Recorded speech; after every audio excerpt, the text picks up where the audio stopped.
the 46th President of the United States, Joseph R. Biden. Delivering the commencement speech Sunday at Morehouse College in Atlanta, President Joe Biden argued that his initiatives are improving the lives of Black Americans. We're investing more money than ever in Black families and Black communities.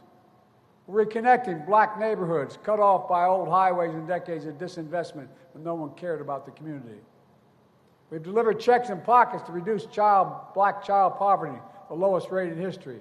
As he runs for a second term, Biden is trying to reassemble the coalition that put him in the White House. He has his work cut out for him. A recent New York Times Siena College poll found former President Donald Trump winning more than 20% of Black voters in key battleground states. Back in 2020, Trump won just 1 in 10 Black voters nationally. Michigan pastor Hurley Coleman says many Black Americans aren't feeling the benefits of Biden's policies. Even though the unemployment level is low, there are still people unemployed and many people underemployed. Affordable housing is still an issue throughout the country. Even though people are having access to educational opportunities, there are still people who are falling through the cracks in the educational pursuit.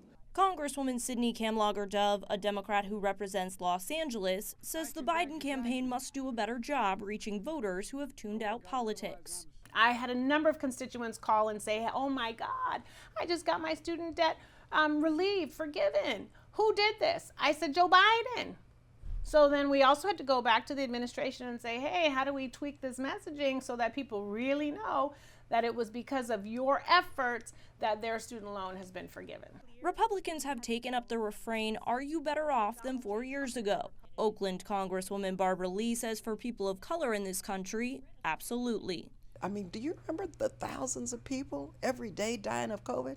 And so I tell people, you're alive, aren't you? I mean, they did a phenomenal job in getting this pandemic that was killing Black and brown people disproportionately under control.